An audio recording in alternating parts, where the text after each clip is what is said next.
Good evening, good afternoon, good morning. Welcome to another edition of that Millwall podcast, Friday Night Live. This time it is before Oxford away. I'm Mickey Simpson, and I am joined by my partner in crime, the one and only, the skin fade champion, Omar. How you doing, fella? You all right?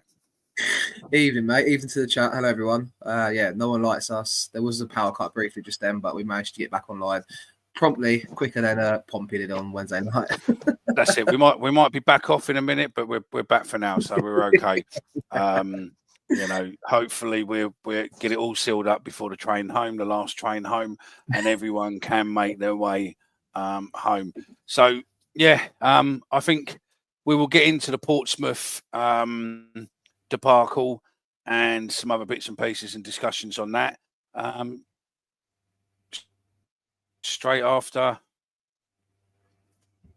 you disappeared there, not me. Straight after, I think we'll hit the intro and do it while we can before Portsmouth look like they're going to try and cut us off.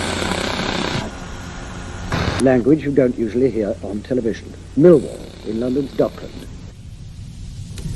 No one likes us, but we don't care. We're that Millwall podcast. Loud every Friday night right here. Legends like Jimmy and Abdul take a share of the kitchen of two. Super Neil Harris a fucking legend too.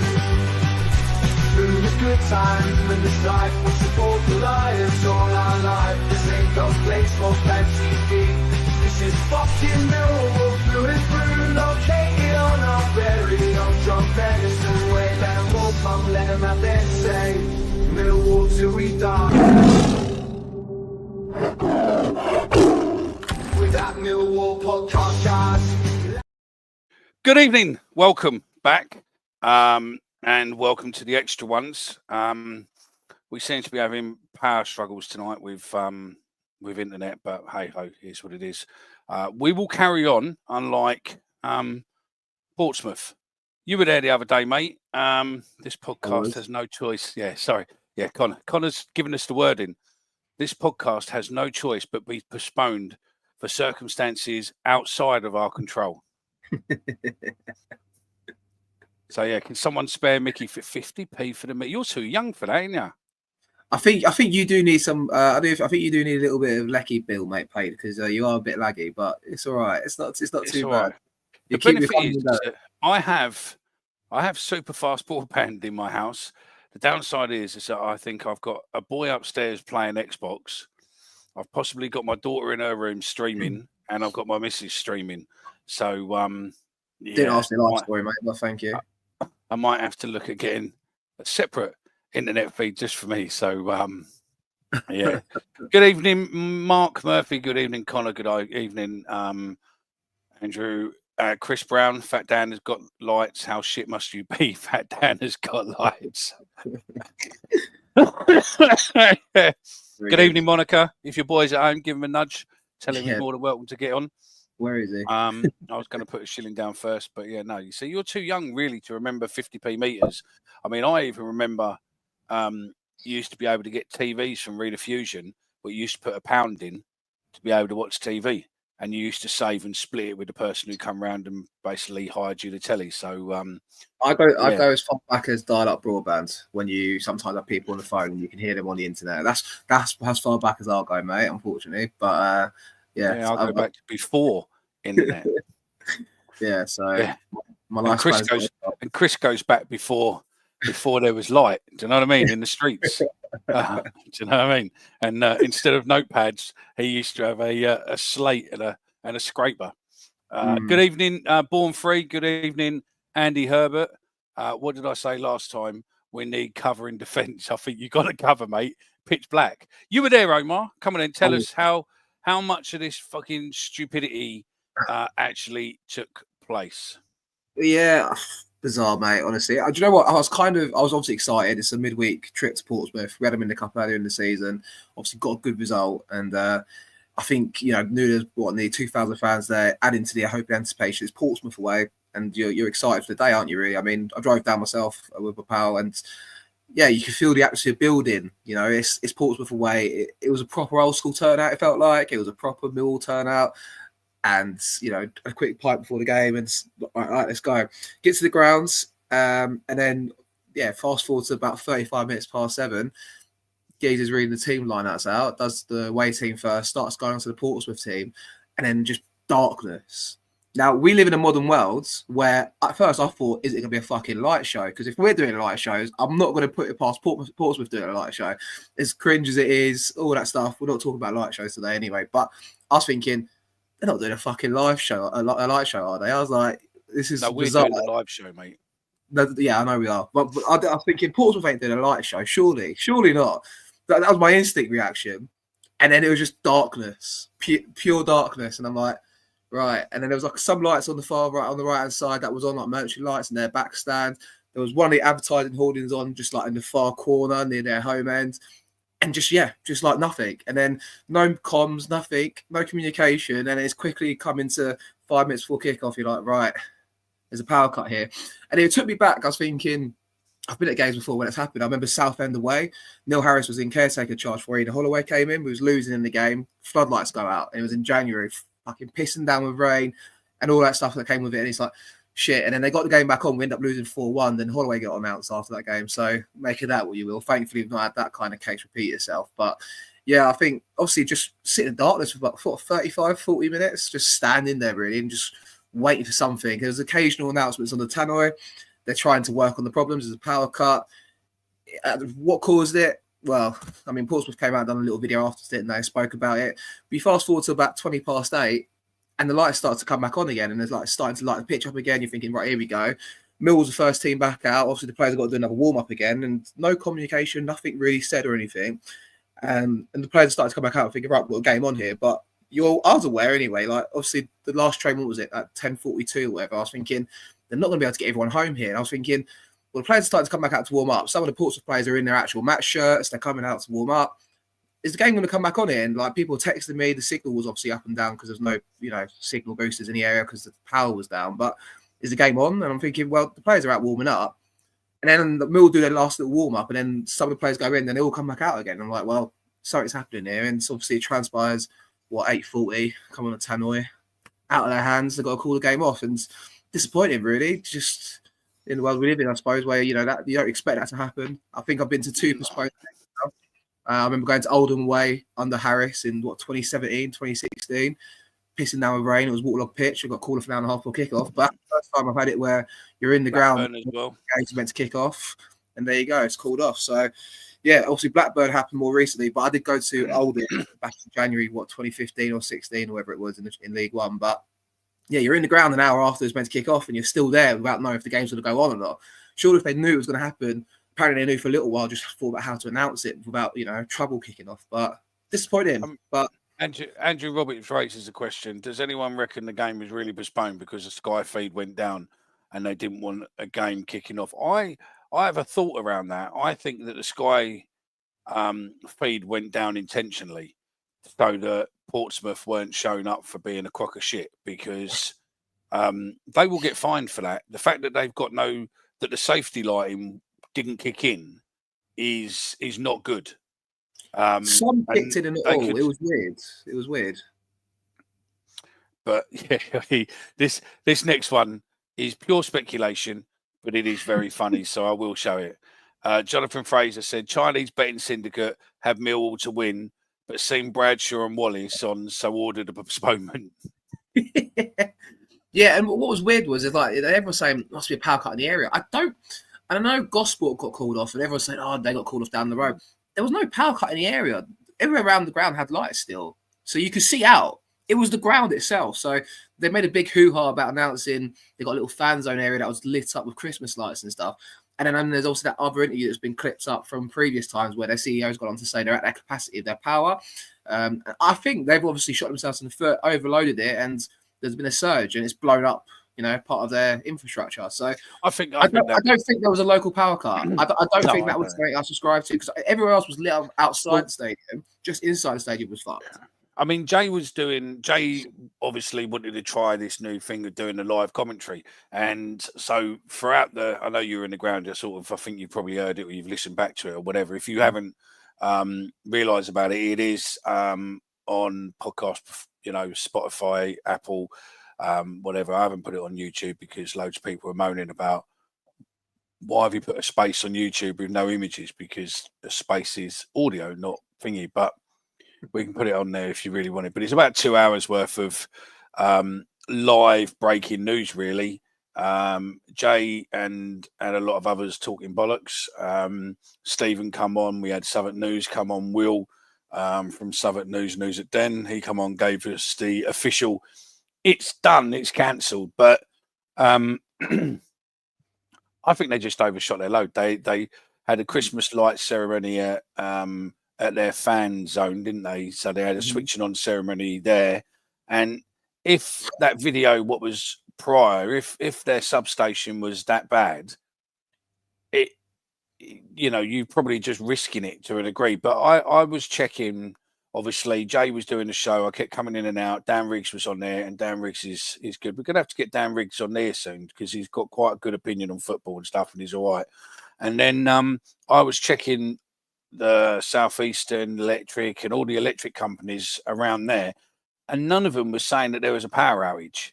And you're like, what the fuck? But, I mean, I would be very surprised to know how much Portsmouth will get fined over that, because also I think that they should be making an offer. I mean, I know the club's refunded, and I've heard some rumours that the club are looking at something else for the next fixture, which, if I'm hearing stuff, and what they're looking to do is a fantastic gesture. But I do think that Portsmouth should be looking at making some form of contribution to fans who've, like yourself, paid for petrol, paid for train tickets, paid for things down there when it's just been wasted. I would love a lawyer. If there's any Millwall fans who are lawyers, I'd love a lawyer to get in and just let us know if there's any reasonable way that we could potentially, get a class action and just fucking get fans some compensation. Do you know what I mean? For the train tickets, etc., etc. But personally, I think that the way it was worded and everything else, they've probably got out of any form of liability around it. But if it was their fault, it'd be fucking so funny, wouldn't it, just to get everyone 50 quid back or something? Do you know what I mean?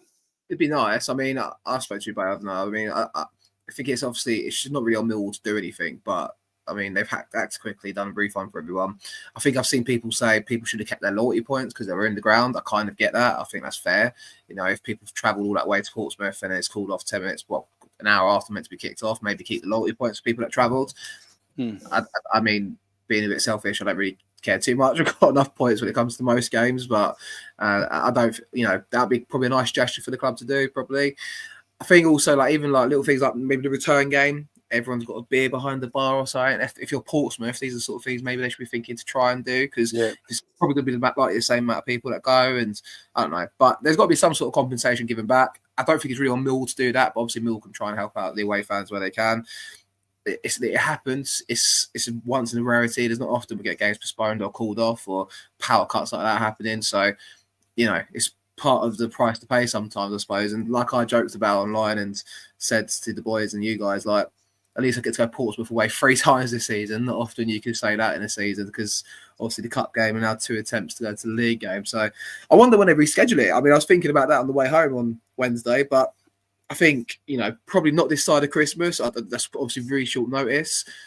Are they going to maybe try and get it into February maybe at some point? Or could That's they what we said. That's what we said on the show on Wednesday when we were doing the live. I said, realistically, with the way the fixtures are, they're not going to look at trying to probably squeeze it into December. They're probably not look to do it in January. I reckon realistically it will be, I reckon February or March, or even towards the end of the season. But yeah, it'd be nice if we both lost in the third round of the FA Cup, just say, chuck it on a Saturday and have it in the 4th round weekend, because obviously the Championship have the 3rd and the 4th round of the FA Cup booked off already, because obviously normally a lot of clubs make it to the 4th round. And if we both lost in the 3rd round, I doubt they'd ever let us have Portsmouth away on a Saturday, but that would be nice. Pompey away on the 4th, I don't know, end of January, whenever it is, if we both lost in the 3rd round. But I imagine it'll get all wrapped up and sorted before even then, really. So it'll be some point in February or March, no doubt, and go from there, really, and get it back on again soon in the future. So yeah, I mean, obviously, like everyone's saying in the chat and jokes about, at least we didn't have to see Murray Wallace play centre half. I mean, I was really intrigued when that came out in the team news. Tom Bradshaw up front, Murray Wallace at left side, centre half. I think it made sense. I kind of thought maybe, no Hutch, it's obviously a left-footed centre half. I was thinking Murray's going to put in a Stormer and just kind of silence the critics, but logic says we probably would have struggled with him there. So maybe we've dodged a bullet there on Wednesday night. I think we probably dodged a bullet there. But the funniest bit about it all was that, that Bradshaw is a qualified electrician, and he as well. So is he actually? Yeah. Someone said before, I think he was, and I think he is. I mean, I could be completely fucking wrong, but I honestly think he was before he got, because he's not long been in football, is he? He come into it late.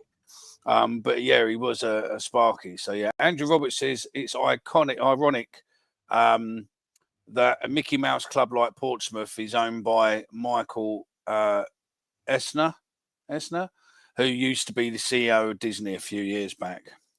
Yeah, I'm by. Cole says, I was trying to watch it live, kept going back to Sky Sports News. They kept saying Portsmouth Millwall is postponed till further notice. Yeah, they kept saying that, actually. It was also like just the comms. I get a lot of people moan about various things. I think there was like 3 Tannoy updates in the space of an hour, which I thought was okay. Listen, if there's no update, sometimes you don't need to give an update so they're still looking at it. But it looked very apparent when the players start to come back on the pitch. Like we should, if they were working still on security line elsewhere, they probably should have come on and said something about that. I felt like, but they didn't. So, and then obviously they came out with the sad news in the end. So, I thought it would have gone off more than it probably should have did. But I was surprised that there was no trouble afterwards, really, because it seemed like everyone got out, and I think the trains home were a bit shit for people. But yeah, they sounded like a fucking nightmare. Some of them having to go to Reading, and then some people not getting back into Paddington till about 12:30, 1 o'clock in the morning. You're meant to go back to as well, so they just diverted it somewhere else, didn't they? But yeah. Times, can it? So away day from hell, but we go again. That's it. Right, Rob Quinn is coming nicely at the right time to end this, so we can talk about a few other bits. Exactly. Folks, it's gone now. Sorry for the travelling fans. I've been there at least when South End always seemed to be fogged off. We had decent boozers in Old Lee and a short journey home. Yeah, right there. So yeah. So going back onto not the blackout, not going back to the blitz, but the team sheet. I mean, I've got no idea why Bradshaw keeps going forward. Out of that team, I can understand Wallace, like you said, left-footed. Yeah, okay, I'll get that. Yeah, but I don't understand Bradshaw, and I don't understand what Kelly needs to do to get a fucking game, or at least get a couple of minutes on the pitch. We paid extra for him as well. Yeah, I don't know. He's obviously just behind the pecking order. Billy Mitchell's now returned as well, hasn't he? And look, Billy Mitchell, I think, is a welcome addition back to the squad. I'm actually really happy to see him back, and he'll have his time to perform in the next few weeks, no doubt. But yeah, it's tough, really. I don't really understand the decision to buy. It's obviously not one that was agreed in unison, I think, quite clearly. We talk about that divide that was potentially there in the summer towards the end of the window. But, I think obviously Harris, we had a lot of central midfielders as it was. It was an eye raiser when we signed him permanently that soon, because we had a deal agreed for January, didn't we? So that was done. It was done. It was common knowledge. The deal was agreed. He's a free transfer. We can get him in January. But the club decided to pay earlier and get him in. But you're right to ask the question. But look, the team's doing well. The team's doing well, Mickey. We're performing. We're winning games. The Nor's been sensational. George Saville's done all right. Billy Mitchell's come back into the side now, and ultimately you've got to ask. You've got to wait. He's got to wait for his opportunity. He's got to wait for the chance to come to him. But when the player's in his position, you can't just give him a play for the sake of it. No, you can't. But you can't. Listen, if you're giving Bradshaw, right, Mr. Fucking, don't score a goal in a fucking, mate, on a 60-foot goalpost, mate, right? And yet you've got a young kid who can't even get 20 minutes. It does make you wonder, doesn't it? I mean, even like a Marco. Look at a Marco. A Marco, come on. All the players who he keeps, who he was basically not playing, all of the players he put on against Sunderland, it was because of them we scored the goal that got us back in the game. Yeah, but I've had this conversation with you after the game on Saturday, and I remember us clashing on the phone about it, mate. But that second half, we was all over him. We should have won that 3-4-5-1 on another day. Tanganga had one header that he should have scored. Bradshaw had the chance when he first came on. Denor had an opportunity saved by the goalkeeper. On another day, we would have won that 3-4-1. We would have turned it around like that against a side that was top of the league at the time. And I know they had their injuries, but they popped it about well, have some good talent in there, and we was all over them second half. I don't agree with Tom Bradshaw coming straight back into the side. I really don't. I don't understand why he thinks he wants to put Bradshaw in ahead of Langstaff when he's the option for the future, and so is Ivanovic, because you signed, Bradshaw's out of contract this season. He wants to, obviously, he's one of his favourites. But what I will say is, after that second half performance against Sunderland, where he was involved, he was playing, and we was a better team for him being the side. You could argue Bradshaw in that second half against Sunderland. Bollocks. No, stop. Let me finish my point. The stats suggest in that second half we was better. So I can understand Harris's logic bringing him in on Wednesday night. I don't agree with it, just to reiterate my point. But that second half, we could have and probably should have won it quite comfortably against Sunderland, turned it around in such a fashion. And Bradshaw was involved in that second half, so I understood the logic. I'll tell you what to do, right? What you need to do is you need to watch the goal, which is on Twitter, and watch. I don't need to watch it. I was there. No, but watch our goal when we scored. Watch it on 0.5 speed and see how fucking shit Bradshaw is. Honestly, if it weren't to the fact that Femi was so quick. And he just managed to get in Bradshaw's eye line. Yep. Bradshaw was going to fucking try and par that round to the side and take the ball away from goal. And you just look at him and you just go, no, mate, he couldn't have got there if he'd if he was on a motorbike to come. Do you know what I mean? It's as simple as that. Yet he's fucking getting games. And I mean, you've got to look there. Look, Harris thinks Wallace is better than Harding, which isn't. The only reason Wallace got in, I think, is because he's left-footed. Bradshaw is better than Langstaff, and Father Christmas will come next month. Realistically, it is what it is. Well, I'm beaten in 8 games. He could do whatever the fuck he wants. Mate, we won 4 games. We won 4 games. None of us agree with it, but we're unbeaten in 8 games. Yeah, look, okay. Great. Great. We're unbeaten in 8 games, right? We won 4 games on the bounce of 1-0s with Langstaff and the Serb playing, right? Mm-hmm. And yet, we bring Bradshaw back in, and we're going back to drawing or not looking like we're going to win. Yeah, but mate, listen. Ultimately, though, we're getting results. So, you've got to let the manager do as he pleases. The managers live and die by their decisions and what they decide to play and what type of luck they go for. But ultimately, we're winning. We're 8th, 9th place. We're not winning. We're not losing, but we're not winning. That's fine with me. I listen. I don't want Bradshaw in the side. If I was to pick the side, I wouldn't pick Bradshaw. But if we're winning and we're performing well and we're in games and we're looking like we're still going to win most games that we play, which in reality we are, we're out playing teams on a lot of occasions. Harris can do whatever the fuck he wants. If he's not playing Kelly, if he's not playing the Serb, if he's not playing Langstaff, so be it. We're still getting results and we're still performing and we're going to games confident. I'm buzzing. So okay. Let's play devil's advocate, right? That he was forced, right, when he was playing Bradshaw before he got injured, we were dog shit. Right? We weren't doing a lot. We were bottom of the table, we weren't doing a lot. Right? All of a sudden Bradshaw goes injured. He's forced then to make a change of attacking players. He brings on the Serb, he brings on Langstaff. Both performed really, really well. We started performing better, then we started getting 1-0 wins. We got 4 1-0 wins on the trot against good teams, right? And then all of a sudden, out of that, 6-8 week period, 6-week period or whatever it is, 8-week period, Bradshaw was out. All of a sudden, he comes straight back into the team, and the Serb and Langstaff are pretty much second fiddle. I mean, how the fuck would you feel if you're one of those players? I agree. I'm not. And if you weren't. So realistically, what I'm saying to you is, no, you're missing the point. What I'm saying to you is, right, you are. No, look, right, I understand we're drawing, right, but what I'm saying to you is, we were shit when Bradshaw was playing, then he gets injured, we were playing really good and get momentum. Bradshaw back in, we're not great. Yeah, we were good at the second half against Sunderland. Yeah, I'll take that. But it weren't nothing to do with Bradshaw. It's the fact that Serb and the fucking Langstaff were on the pitch. Listen to my point, right? I agree. I prefer the Serb and Langstaff to be playing over Bradshaw. However, In the last 5 games, we're 3rd in the form table. If I go to the last 10 games, we're 4th in the form table. If I go to the last 15 games, stop, let me finish. I'll let you say your point. In the last 15 games, we're 6th in the table.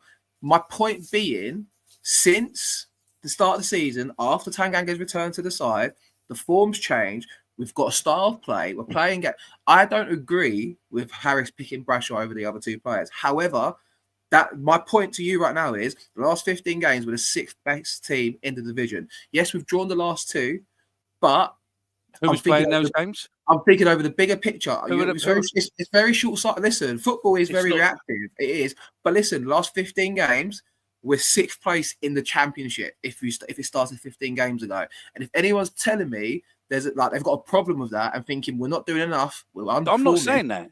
Give your head a wobble. I agree. I'm not saying that at all. But if you keep listen, right, the previous 6 weeks, we weren't doing great. We were playing Bradshaw, fucking long ball, bringing on Langstaff for a bit, or bringing on fucking someone else. We weren't playing long ball. Well, we weren't. Listen, right? We played exactly the same way we've been playing all season. But what I'm saying to you is, right? We played the whole same way. Right. Listen, but back then we were dog shit. All of a sudden he goes off injured. We're forced to fucking change the mechanisms around the players on the pitch, do things slightly different, change ways around. We started to actually start looking as if we were taking it 2 players. He's still trying to do that now with a majority of the players on there, with SA, with Femi, and etc., etc. But Bradshaw isn't that man. And my biggest fear is if we keep... No, I understand that. I understand. So let me fucking just say what I want to say. I think the problem is if he keeps sitting there being stubborn and keep going out of his way and playing Bradshaw, this could take a turn. And the problem is, the longer you're not playing the team, or the longer you're not playing, the other players, and they're not fucking absolute match fit all the time, when they come back, you're going to take them a couple of weeks before it gets in there. And that's all I'm saying is, why the fuck does he sit there and think that Bradshaw is his answer? I know you don't want him in there. I don't want him in there. 90% of the fan base don't want him in there. But I think it's massively disrespectful, and it goes back to his bitching and moaning at the beginning of the season about things and all of that, that it's just showing that he's going, oh, I want Bradshaw. Because Bradshaw was going to potentially, I believe, get sold on the last window, but Harris was adamant he didn't want him sold. And then all of a sudden, he's fucking sitting there putting him on the team. Bradshaw. I agree with all the points. We could be doing better without Bradshaw on the side. We could be, but ultimately, we're doing all right. With the form... What I'm saying is, I think I'd rather see Langstaff and Coburn up front together. I think there's no argument. There's no argument to that. Langstaff, looks sharp when he's come into the side. He's not got the opportunity since. We've signed him for money. It's bollocks, right? But my point is saying, listen, we've improved so much. This time last season, we was losing games on Edwards for fun. We've come forward so much in a year. We've got to just trust the manager to do his thing. It's tough. I agree. We all agree. We shouldn't be playing Bradshaw. Bradshaw's not the answer for the future. The future is Langstaff and Ivanovic. And probably the answer for now is Langstaff. I agree with all of that. But we're getting results. Let the geezer keep doing what he's doing. That's what I'll say. That's the only thing I'll say back to that. It's like, I can be grumbled with it, but as long as we're winning games, as long as we're in the form table in the top 6 in the playoffs, can't complain. Listen, I get what you're saying, and I agree with you there, but I'm just saying, I think there's more to it than meets the eye, but that's, that is what it is. That's my personal thing with everything what's gone on this season. But listen, I'm not going to moan at him. He's doing, he is doing what it is. I just think that if it does start going the other way, I think fans will turn, especially if he keeps playing Bradshaw. John Parr says Harris was too... Huh? And rightly so. Yeah. No, I get it. I mean, Harris was too loyal to his players last time he was here. He looked frightened to play the younger players. Maybe Harris is playing Bradshaw if you're putting him in the shop window. That is definitely not fucking happening, mate. That is not fucking happening, mate. I'm telling you. You never know, mate. You never know. Never, not in a million fucking years, mate. I bet my fucking house. I bet my house that he ain't doing that. But I do think that, I reckon if Wrexham come in with a £5 offer, mate, I've got a feeling that Bradshaw might be fucking going there in fucking, Can Sunderland still 0-0 hope they draw? They would honestly do their That would honestly do their fans in. They are fed up with drawing. Yeah. 2 draws isn't getting a result. It's to you. You're the one who said, we got 2 draws. It was a thing. What were the last 2 draws, Mickey? Sunderland at home. Yeah. And what was the game before? Stoke away. Right. 2 good points, I'd argue. Were they 2 good points or 2 points, or were they 2 points dropped? Okay, the Stoke game, Femi Aziz had that chart second half. We probably could have and should have held on to it and won that game. Sunderland, you could argue, second half performance after a shit first half, which I knew was going to happen after the international break. You just knew it was going to be a thing. We've done the show prior to it last week, and I was like, listen, everyone's confident. They've got injuries. I'm like, international breaks come at a shit time, and it proved right in the first half. Second half, we came at them and was all over them. I'd argue that's 2 points dropped, and I will take the criticism if you want about me being licking Harris's ass. But listen, we're getting results. I'll take it. Listen, right? We will in take the short term. Yes, we've got to drop points, but we've listen. I'm beating 8 games. What more do you not want? What more do you want? Just take it. I mean, look, Andy Herbert says, P.S. Harris, different manager since first time around. Tactically, he has grown. I mean, look, I'm not, I've got, Sir Neil knows what he's doing. Trust him. I don't know if I do that, but look, I think while we're winning, it's all good. I imagine that's me, Jay. Tall boy, I've got a feeling I know who you are, but yeah. I think we could do better without Bradshaw. I think we could. I agree. We're all over Hull. Second goal, and I'd say this is done. What? Oh, Dan Riggs. Sorry, Dan Riggs is at the Millwall Hull game at the Den.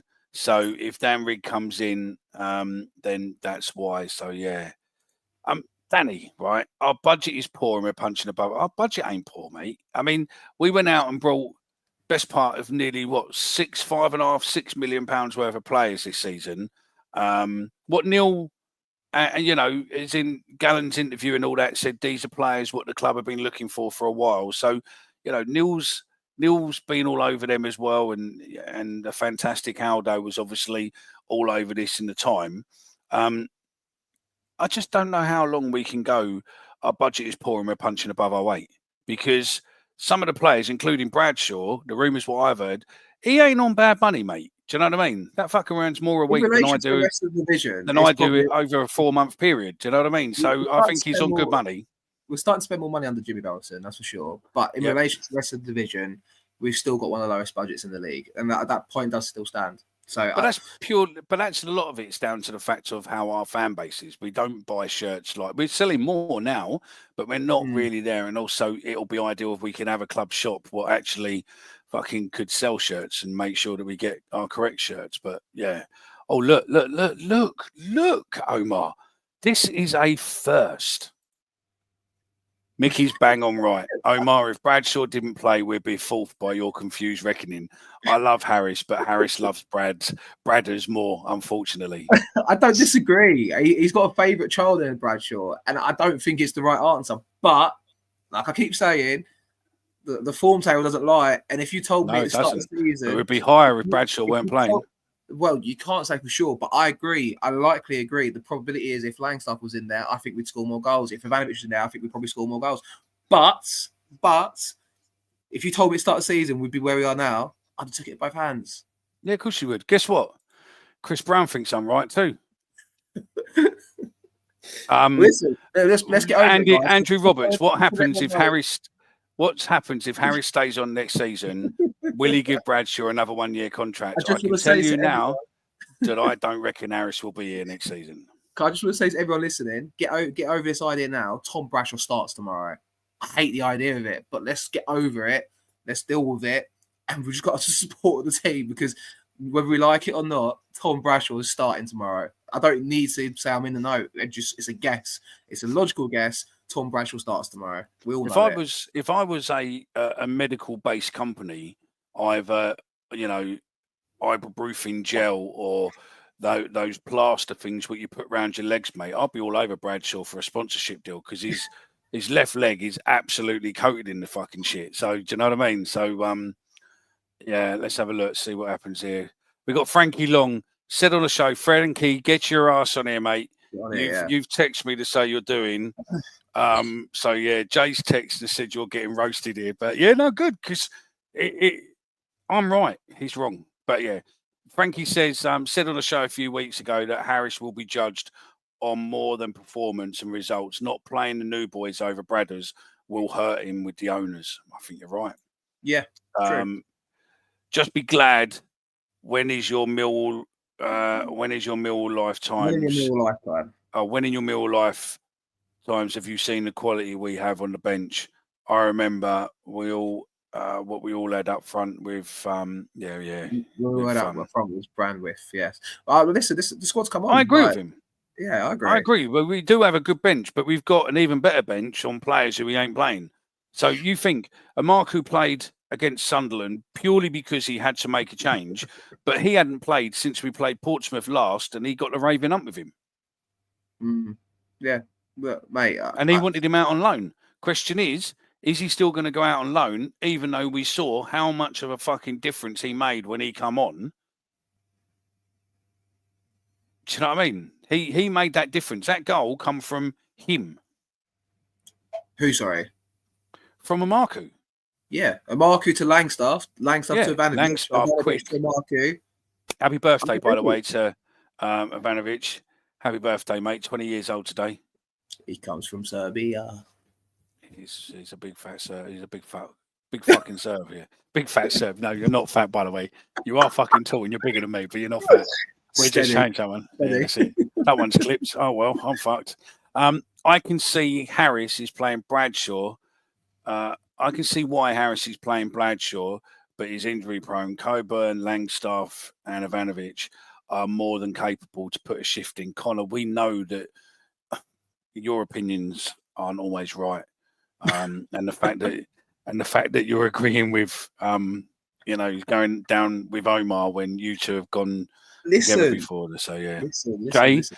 By the way, if you're not listening, if you search Fantasy EFL on YouTube or as a podcast, Jay has a fantasy football show what's out every week. You can find it on all podcast providers. Go find him. So Jay has said, welcome to the show for Frankie's. Frankie's got a bit of a barnet, isn't he? Is that a wig? Looks like a wig, doesn't it? Yeah. It's Wiggo. Hello, Wiggo. You all right? Here we go. This one didn't come on show. One day I was all right, and next day I woke up like fucking Claire Balding. It's fucking horrific, man. I can see it. You invited that one yourself, mate. I can see it. So Jay's come on and said Harris has got enough in the bank now to warrant his decisions not being questioned. However, when Bradshaw plays, we don't win. And if we don't win Saturday, the pressure will build on selecting Bradshaw. Chaos Luke said, let's talk about Wallace over Harding, by the way. Yeah, that's a good one. Now you're in, Frankie. We can talk about that in a minute. Tallby says, that's the problem. That's the problem, is thinking a point is good enough. I know exactly who you are now. Is good enough when you have the players to get all 3 points. I totally agree, and I think it is. I think it's disrespectful to the other players. Honestly, I think it's disrespectful to Ivanovic, and I think it's disrespectful. He's pretty much said, thank you very much, lads. Your contribution to getting us 4 1-0s on the bounce is fantastic, but my man's been out for 8 weeks, and I'm bringing him straight back into the team. And if you don't like it, fuck off. So I will actually argue that. And whilst I think, if Ivanovic is genuinely sitting at 20 years old, been in the country for 3 weeks, thinking he has got a God-given right to get minutes, you ain't, mate. So if he feels disrespected, fuck off. Come on. Hang on. No. Listen, you've just played 4 games. You've just played 4 games. You've just played 4 games and contributed to 1-0 victories and won us 12 points, right? Mm-hmm. And all of a sudden, you're on fire, you're doing well, you're playing, you're starting most games, or at least coming on half of them. So all of a sudden, have Mr. Old Bastard, who's been out for 6 weeks with injury, he just walks straight back in the team and takes your place. How the fuck is that not disrespectful? That's how the majority of clubs work, mate. When you've got senior pros at the club. Do you know what I mean? Senior pros who are good, not senior pros who are meant to be fucking not a senior pro who's robbing a living as a fucking striker. The fucking cunt's only scored 4 goals most seasons, and he's supposed to be a striker. I mean, Christ, Watmore scored more goals this season than he scored in the last 2. Yeah, he's not a good player, mate. He's struggling. But if Ivanovic is sitting there feeling disrespected, I would question. I would feel disrespectful if I was in their position. I wouldn't sit there and go to the manager's door and go, by the way, you're disrespecting me, bruv. Do you know what I mean? I'd be sitting there personally thinking that I'm disrespected. Do you know what I mean? Here's a question for you. At your age, Mickey, mate. Come on, mate. Slow down. Such a face, bruv. All right. Right. Chaos Luke has a question, which is a good question. I'll throw it out to the chat as well. Has Neil Harris grown as a manager, or have the players gotten better since he was here last time? Yeah, probably a bit of both, yeah. I'd say. I think he's grown. I think he's got a bit more nous in the game to make more attacking substitutions and go for things and change things up. But he's also got the better caliber players to pick from to go for it a bit more. So like, it's a double-edged sword a little bit. I don't think Harris is a manager that's going to improve players technically leaps and bounds. I think Joe Edwards is probably more suited to that style of coaching and making better drills and putting on better, training sessions. Personally, but what Harris is giving to these players is, if you look at Romain Esse is grafting for 90 minutes up and down the pitch and adding his quality into it that he already possesses. It's true. Harris is last season Harris had him and didn't play him, and I think this season Gallum forced him in. He also spoke about he also said in the press, if you want to play his team, you need to be a winger that tracks up and down the pitch. And this is what Esse's doing this season. He's got the quality that he's got going forward that is not coached into him by Neil Harris. I'll happily admit to that. Neil Harris hasn't taught Romain Esse to do what Romain Esse does. However, without the ball, his work rate, the players want to play for him. You hear it all the time. George Honeyman said it in Wall Talk a few weeks ago. All the players say it. They love Neil Harris. They want to work to the ground for him because he's a manager that instills that kind of belief in them, where it's like, work hard and you'll get your awards for it. Why is it that they don't play the same? When Bradshaw plays, they don't play the same. Why? I don't know, mate. Bradshaw's if they want to do everything, Bradshaw's not good enough to play. That's probably the fact. I'm playing a lot of devil's advocate tonight. Advocate tonight to, be a little bit controversial and get fucking some comment. But my point is still pretty much valid. So yeah, if we do sell Esse in January, I'd be happy if we brought Cresswell and got him in with Tandanga. That ain't going to happen, I don't think. It's going to happen. Wage budget compared to others in the Championship. Well, you say that, but fuck me. I mean, the rumours are that Bradshaw's on, 10 to 15 grand a week, mate. Fucking hell. If that is true, that's fucking ridiculous for a 33-year-old mate who can't fucking score a goal. What's his appearance bonus as well? Yeah, there we go. Or has he got a clause to get a fucking new contract next year? So if Harris ain't here, he's fucking sticks people up. Fucking, oh, God, that might be a thing, isn't it? That could be interesting. Yeah, it could be. Clause to get a new year, yeah. Well, don't forget his contract's up shortly, isn't it? Neil Harris's, and we've not heard that there's new negotiations. And when we did the fans forum, he never wanted to mention about his contract. He just said, "I've agreed to be here for 18 months." And Chris Brown, I wouldn't trust Harris to wash my car. Honeyman starts tomorrow over Bradshaw. Why? Why would you trust Harris? And he's also gone on Chris to say Harris gets a pass because he's Mr. Millwall with the fans. He wouldn't get away with it at any other club. Maybe so, but he's getting results. You've got to understand. You've got to understand. When we got him, he was in a League 1, League 2 club. He weren't in a Championship manager's role, was he? That's what I'm saying. So, he's doing it. Yeah, at the moment. Whilst he's getting results, do you not find him at all frustrating at times? Because I'd actually argue that I think he has got better. The football he plays 10 times better. The results he's getting, no one can question. But is that down to the fact of him being a better manager, or is it the fact that the players are a lot better? I mean, he's still happening. We've never had a player like Esse before, have we? No, probably not in Harris's time. No. No, and you won't know until someone else comes in, I guess. But I'd argue, whilst there's all these improvements, some of the stupid decisions he makes actually probably fuck me off more. Bradshaw starting is frustrating. I don't enjoy it. I don't enjoy seeing Tom Bradshaw play. I agree with that. But like I say, you've got to give him slack because, and I sound like a broken record and I'm going to stop saying the point now, but we're getting results. We're fourth in the form table for the last 5 games, fifth in the form table for the last 10 games, and sixth in the form table for the last 15 games. That's for Millwall standards in the Championship. That's fucking good going. So I've got to back it. Why wouldn't you back I it? just think that realistically, I just think that He's brought excitement back, Nicky, mate. Win. Listen, and it's dull at the moment with Neil Bradshaw up front, and I agree with everyone saying that. But 16 home games since he's come back in. We've won for 12, drawn 2, lost 2 or something. He's brought back the home factor at the Den.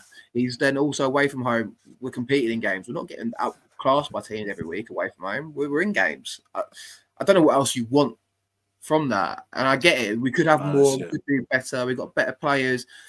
But I think there is still enough in there that you've got to be happy with the progress. It's slow. Let's get some of these comments on. Andrew Roberts said, oh, there we go. Look, there's another one there. Carl says, Bradders has been a great servant, but he's had his time. I love Super Neil Harris, but please don't play him anymore. Andrew Roberts said, Bradshaw will start tomorrow and Aziz will be on the bench. Born Free, Die Free says there's always going to be a first time. You got it right, Mickey. Yeah, that's it. Well done. Thanks for that. I'm going to frame that, mate. Yeah. Screenshot it and frame it, mate. So, all line, that would be fine. We'll get that. All line, we'll get that. 6 million. We'll get that for SA. Money left over for electric bill as well. Tall Buyer says Harris has too big of an ego to think other people know better than him, and it's hurting the team. And probably him if it all goes wrong. That's my biggest fear. He lives and dies by his decisions, and I think you'll probably know that. I reckon Harris will pick playing Bradshaw. We lose 5 games on the bounce. There's going to be questions asked, and rightly so. Well, yeah, maybe.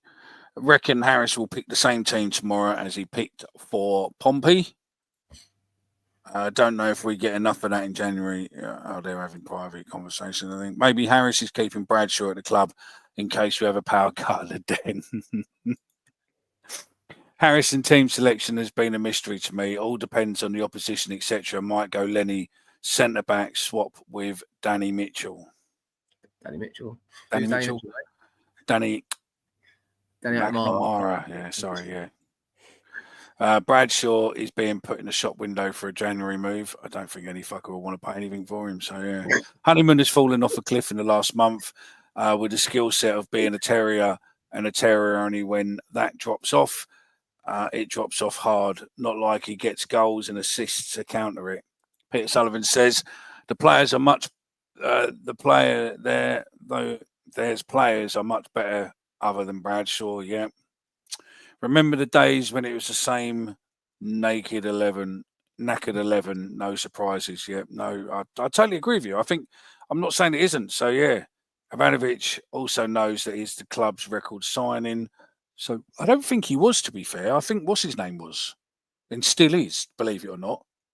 Nesbitt is. I thought Ivanovic was. I don't know. I thought Ivanovic was 2.1, 2.3 mil euros, and I thought Nesbitt was 2.5, 2.6 mil. I think that was add-ons, though, isn't it? And there's no way he hit any of them. No. Harris gets a pass because he's Mr. Millwall with the fans. Yeah, especially Omar, because Omar's a fanboy. He's getting fucking results, and he's brought the excitement back to me watching my club. Forgive me for excitement watching the draw. Listen, I go to games excited. Day, mate. I spent 4 years watching Gary Wright's football home and away, fucking thinking, what is this shit? Boring shit, drab football. I then watched Joe Edwards try and transform this club into something we're not. And then I watched Neil Harris come back in and embrace what Mill's about. And yes, okay, call me a dinosaur, call me old school, call me whatever you want, label anything you want my way about loving Harris. But he's brought excitement back for me watching my team and going up and down the country and supporting the club that I love to follow. He's brought that excitement back for me. And if I'm therefore then I'm a Harris lover, so be it. That's fine by me. We're in the Championship competing. I'm happy about that. Very happy. See, Andy Herbert said, I would honestly not be surprised if you went Old Holborn and Langstaff. Is that Bradshaw's new name, Old Holborn? That's quite good. Do you know what I mean? For those of you who know, but yeah, it was an old man's tobacco as such. But yeah. John Parr says, look, we potentially got a young team, a young and exciting team, and Harris is putting the brakes on. I think I've got to say, I think that's the biggest problem. And I still maintain that at the end of the season, when they're looking at his contract, they will factor this stuff in. And if he doesn't get a contract, it won't be results performances. It'll be this sort of shit. I think you're right. I don't think I'll be surprised if he does. I just think that I think some of the ways he's listen. I think it's great where we are. We're sixth. Everything else is all great. I'm not got anything about it. I just think that his player selection is very strange, and I think loyalty over things isn't necessarily great. But I'm happy where we are. I'm not saying, I'm not saying right, get rid of Harris now. I'm not saying that at all. But what I'm saying is I think that If I gave you a button to press and said you could sat Harris to press his button, you'd press it in a heartbeat. You would. That's fine, though. Who are you going to bring in? Who are you going to bring in? Back it with your chest. Who are you going to bring in? I'd want Kevin Muscat in. Kevin Muscat, I want everybody. I'd love Muscat, but realistically, Mark Robbins as well, yeah, he's not great. I mean, Mark Robbins maybe, but I mean, realistically, I don't think that there's anyone at the moment who's doing. Then you've got, replacing the manager mid-season like this now, you've got potential for it to go fucking drastically wrong. Just, it is what it is. We know that his contract's up at the end of the season. Unfortunately, Frank Lampard's gone as well, so we missed out on that one. Yeah, and Joe Edwards here. I mean, I would just, let it take its course. At the end of the day, let it take its course. If he's going to negotiate a new contract at the end of the season, then it'll be taken on the merits from this season. And I just think that some of the stuff, yes, he's got results or he's got draws, what pleases Omar, gives him fucking credits in his wank bank. But, personally, I just think that some of his behaviour within the press, the moaning, the bitching, that, there seems to be the battle between him and Gallen, because obviously he doesn't like this power struggle and other bits and pieces. I think that will potentially hurt him come, into contract negotiations. But I don't disagree. Chris London says we'll be able to keep Jaffet next season. And if not, how much do you think we'll get for him? I don't think we get loads for him, because we might keep him. It all depends, because there is rumour that he has quite a severe injury, and that's why he couldn't get any other club, and we decided to take a gamble on him. So, if those rumours are true, I've read somewhere the other day that allegedly he's got quite bad knees or something, but yeah, I don't know. I don't know, actually. I think it might have been Jay who said it in a group chat, wasn't it? Let's catch up on this. I am catching him up now. So Omar's expectations are too low. He needs to expect more from this good side without Bradshaw. I agree with that. Yeah, anyone that says Portsmouth away is a difficult away game, they've won one game all season, so it's a disgrace, mate. That's the only reason. The championship is there's no givens in this fucking division. You go to Portsmouth away on a Wednesday night, and yeah, I did say this, and I'm happy to still say it again. I'd have took a point. I agree with Chris, by the way. I agree with Chris on this. To be clear, I agree with him pretty much word for word. I am not Harris out, but Harris can't walk on water, and he can't turn water into wine. Unlike some, especially one on this show, who seems to believe he can. You're telling me he can't? Wait, what? He can walk. He'll walk on water, mate. In my eyes, don't worry about that. You and Stephen are proper fanboys, mate. But you're that era. That's the thing. You are that era. Call me it. I'll embrace it. I don't give a shit. I don't care. He's a legend in my eyes. He is. I wouldn't classify myself as a fanboy at all. But what he did last year was about close to a miracle in football as you get for clubs like Millwall. What he did last year. What you doing this season, Frankie, to fucking let the man do whatever the fuck he wants, as long as we're getting results and we're up there. Do whatever the fuck you want, Harris. You kept us up. Perfect. I agree with Husey there. Harris is a big believer in impact subs. He must think Serb, Langstaff, and Amarco better late on. Well, at least Amarco got a place this time. But yeah, Brad has not got a pace to exploit tired defenders. Fuck me. Bradshaw ain't got the pace to exploit fucking fresh defenders, let alone tired defenders. Do you know what I mean? So, thought we brought Ivanovic for €3 million now. I think it's about 2.2 to be fair. Mark Robbins, Steve, with the youth players we have in the under-21s and the first team, Steve Cooper would be ideal, but he's been snapped up well before this season ends. Can't stand Steve Cooper. Is that the same Joe Edwards who is coaching with Lampard at Coventry? Yes. Correct, there might be no givens in this league, but a draw is also not a given. But it is since Bradshaw's been back in the team. I agree. I don't agree with Bradshaw starting, but the manager is getting results. What else am I meant to fucking say? He's drawn 2 games against 2 decent oppositions, Stoke away and Sunderland at home. I would take them results. I'd take them results. There we go. All right. Dan Riggs is thingy. Classic Millwall go 2-0 up, disallowed for handball. Whole counter attack within 15 seconds. It's now 1-1. There you go. Goes to penalties tonight as well. If it goes to penalties, then maybe we'll get Dan to do FaceTime, dial in, and show us the penalties live. If I ain't seen someone agree with the opinions going around so much yet, it still takes pelters. Free Omar. I'll take the pelters. I'll see you lot tomorrow at fucking Oxford away, and I'll be seeing Super Neil Harris. I don't give a shit. I don't. Let's see what Omar says when we miss out on the playoffs by 2 points because Harris plays for draws all the time. James Berylson and the board will be very happy with the way things are progressing at the moment. I wouldn't necessarily agree with that. I don't know. We'll wait and see, innit? Wait and see what happens at the end of the season. This time last season, we're happy. Yeah, we're staring down the barrels of relegation in February. I think they're happy where we are, but I mean, I think they'd be happy if more of their assets were probably being played. Wouldn't you? Yeah, I agree. You just spent 200 grand bringing in Kelly, and he ain't getting a game. You could argue. You must have had the conversation with the manager and said, "We can bring him in now if you want him." And Neil must have sat there and said, "Definitely, yeah, I want to be able to have options to play him. Yeah, definitely, and I'll play him." And then they go, "Right, there's the check."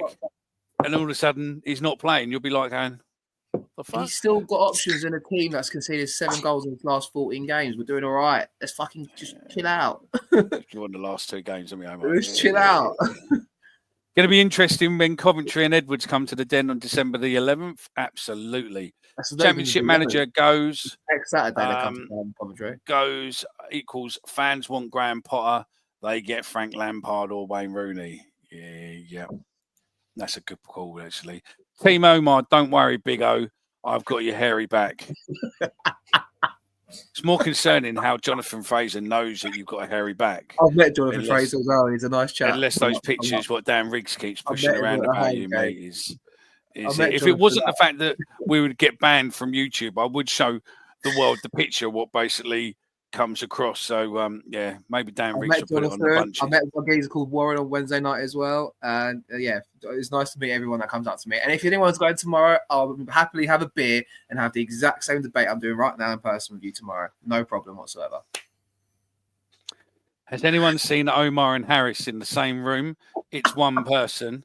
Or going to be interesting when Harris is gone next season and Omar follows him to his next club. No, I like torture. I'm glad for punishment. I'm happy. I'll follow Millwall to the day I die. It's fine. Tune in next season for when Omar is bringing you that Burton Albion show. When you think about it, Omar did have a long time off, and there is every chance that he was working for Gillingham or Cambridge.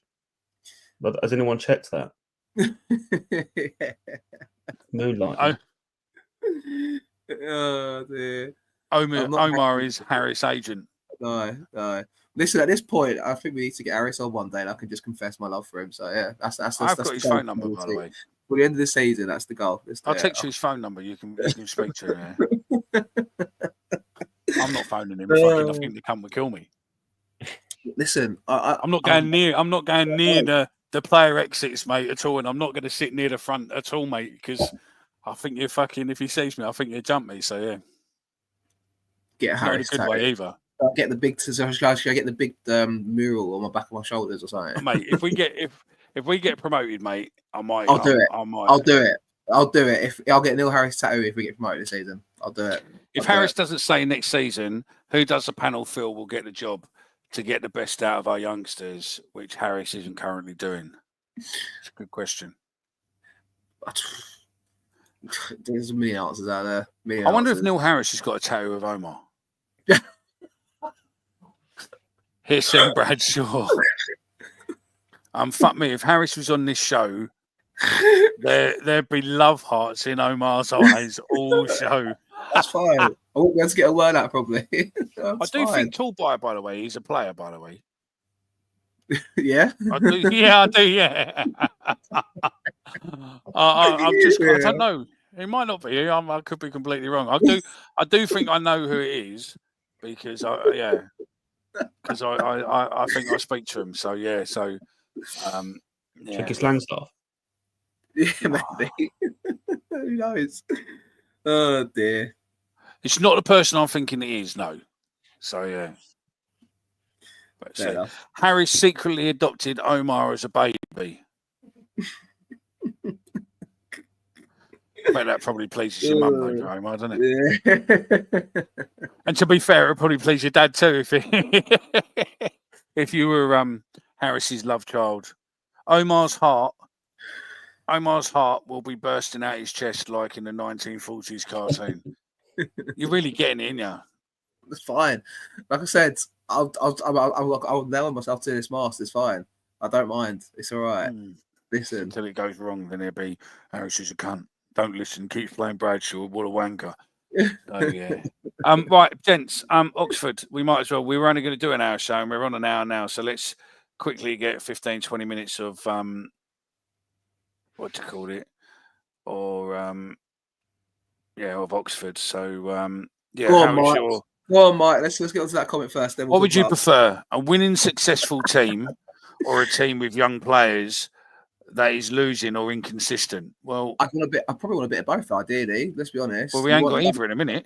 You've got a fucking Oh, 15, it's 20. successful. You've got a 50. You got a 15. It's not. Yeah, but it might be successful, but it's not a 20 million winning. pound It's not asset a there. winning, successful team, is it? Roman You've got Essay more is. wins lost, haven't you? Oh my god, Roman Essay is doing bits at the minute, mate. He's a youngster. He's in the side. Let's come on. If they're good enough, they play. If they're good enough, they play. I tell you, mate, I'm so glad I brought my fishing rod tonight. It's brilliant. The bait, All right, the Oxford, bait is Oxford. fucking blinding. Do you know what I mean? Listen, Oxford. I'm looking forward to it. Before the start of the week, I would have, my eyes. I thought draw at Portsmouth, win at Oxford. If I had a choice of how the week goes, if we get a win and a draw out of it. Whoa, that's a question there. Sorry. But which previous manager would you swap for Harris? All the way left wants a jacket or Gary Barrett, Kenny Jacket. Yeah, agreed. But no, listen, Oxford's going to be. It's their side that they're struggling at the minute. They've not picked up any points of late. I think they lost 3-0 to Sheffield United, if I'm not mistaken, in midweek.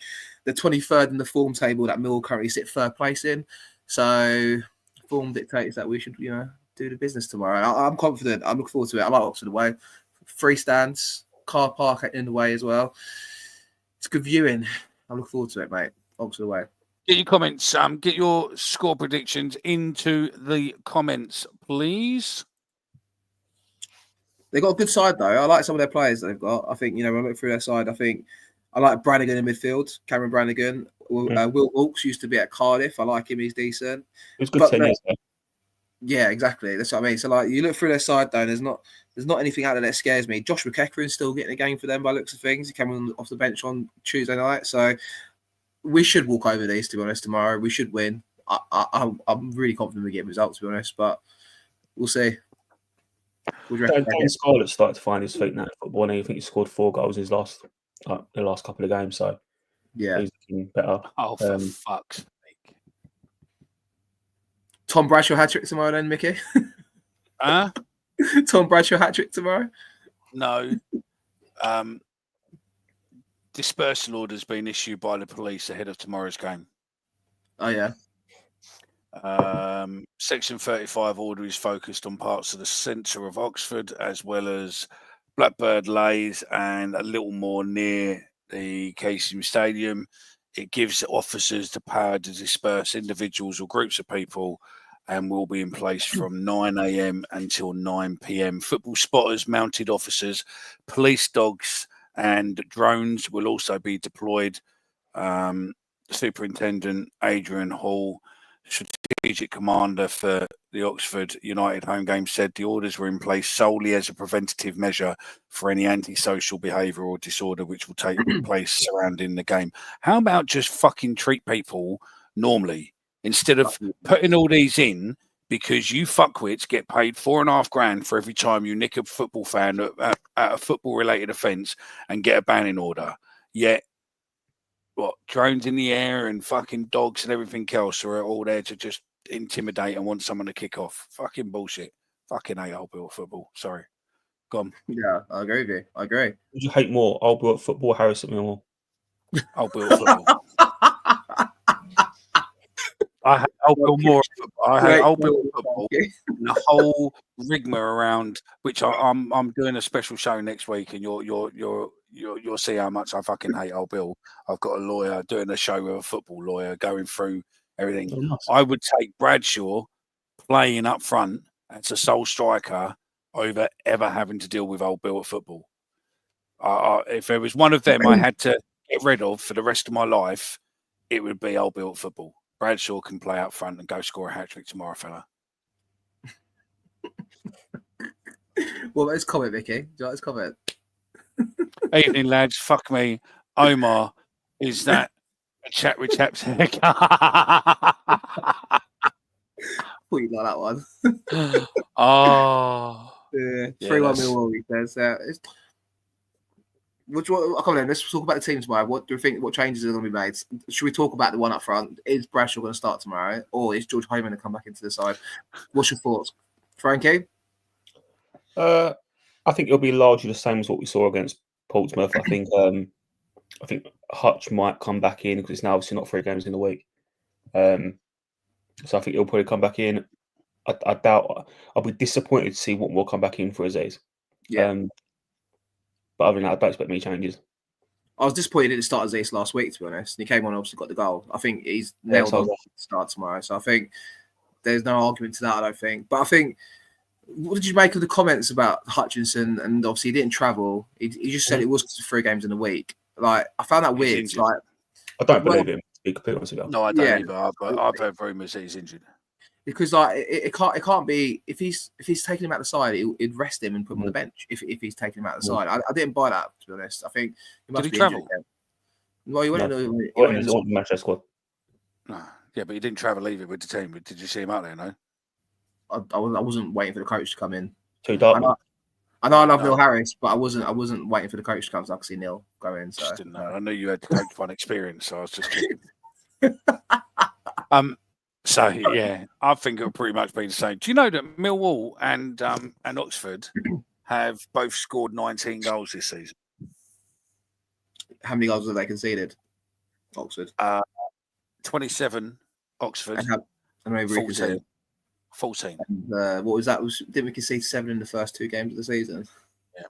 Oxford's had 122 shots on 122 shots, and we've had 146 shots, and I think 141 of them with Bradshaw.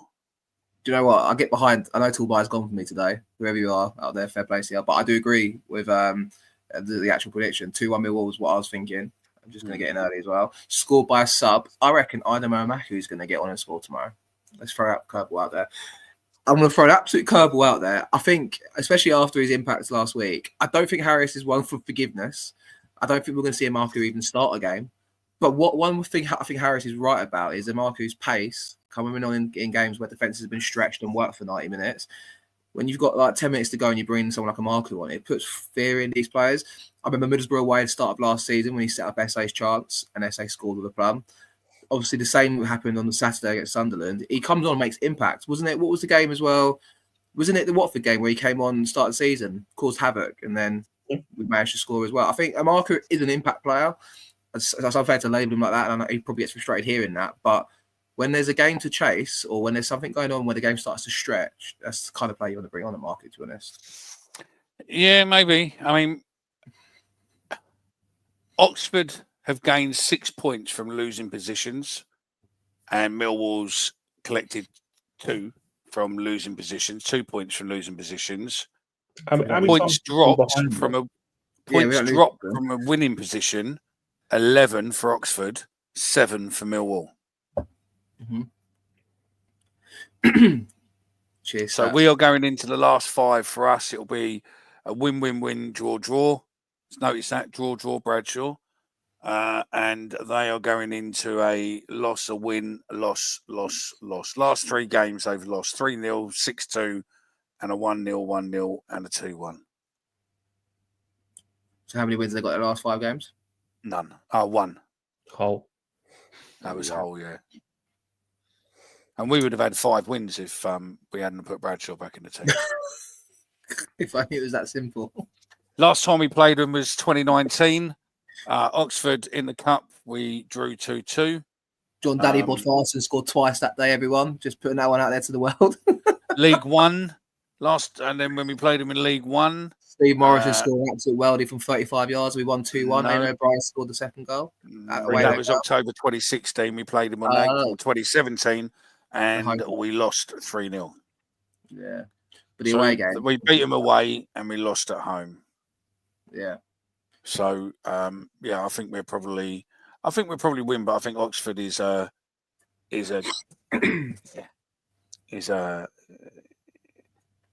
one of those clubs where they just don't know when to stop.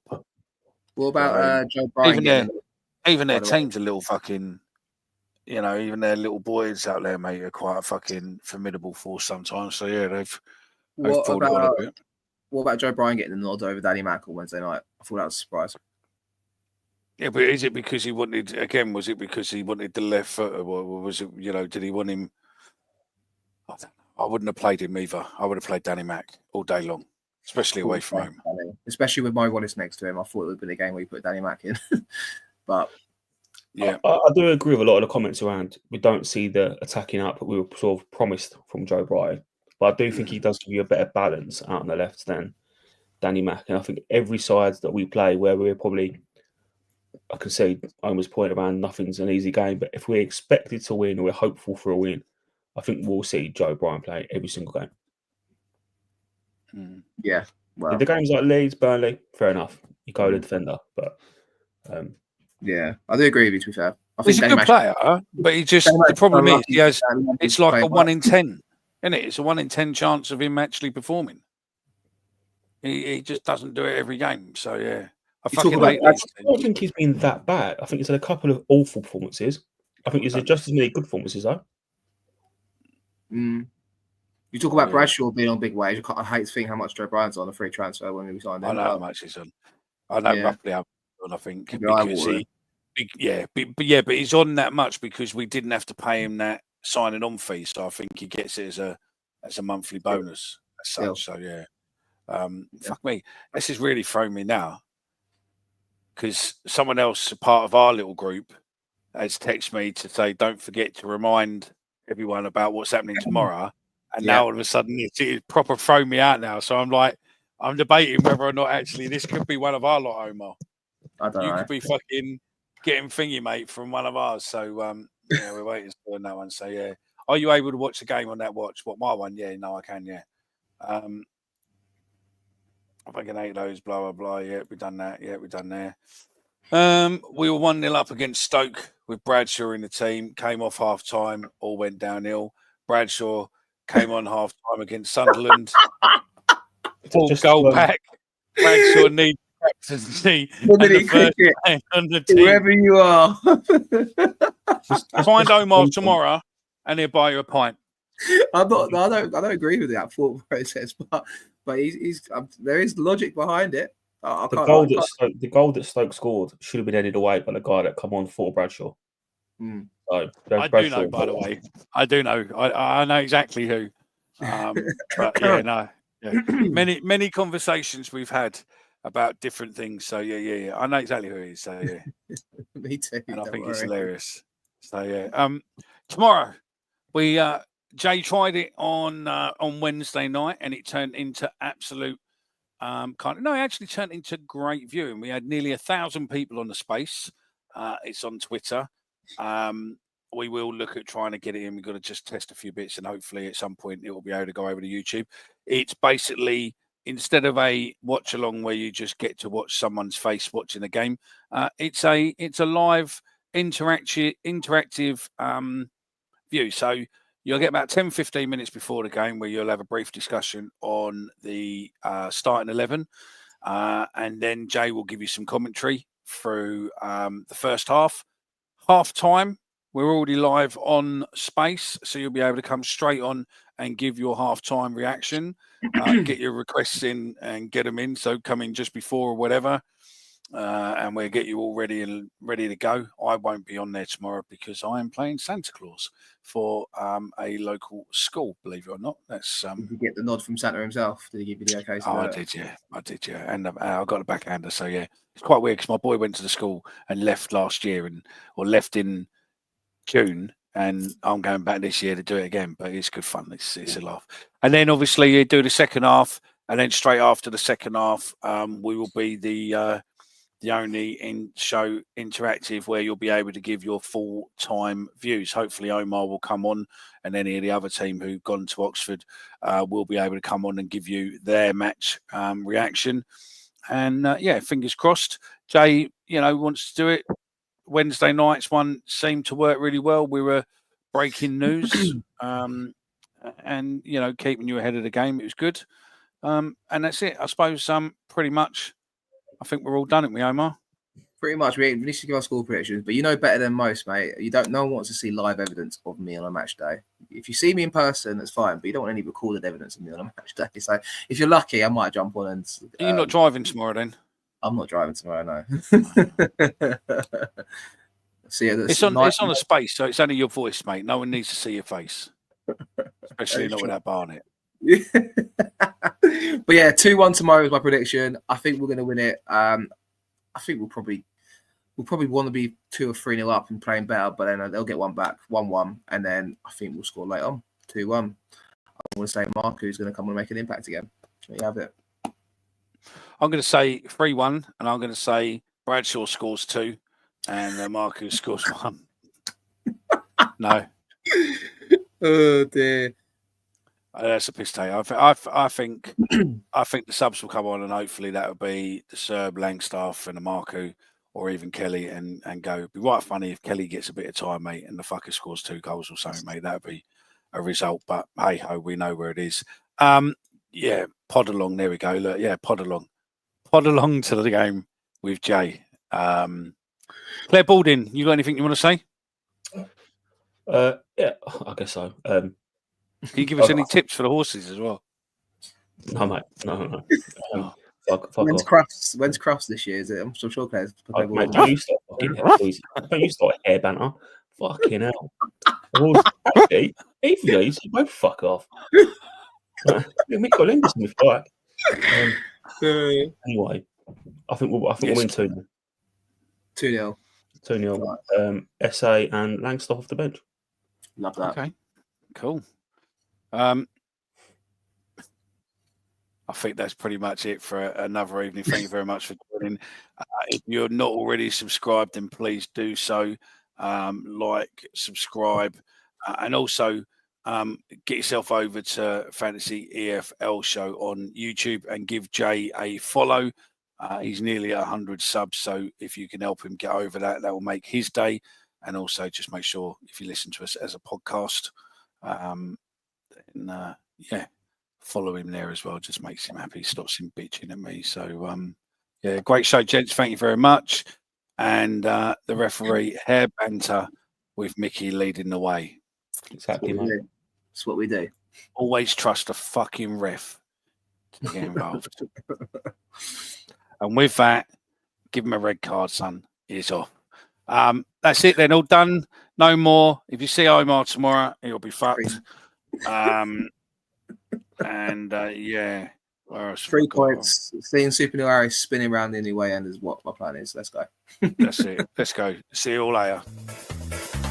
Oh, giddy up and get away. Oh, we're going Millwall and we're going today. Here we go. Rocking all over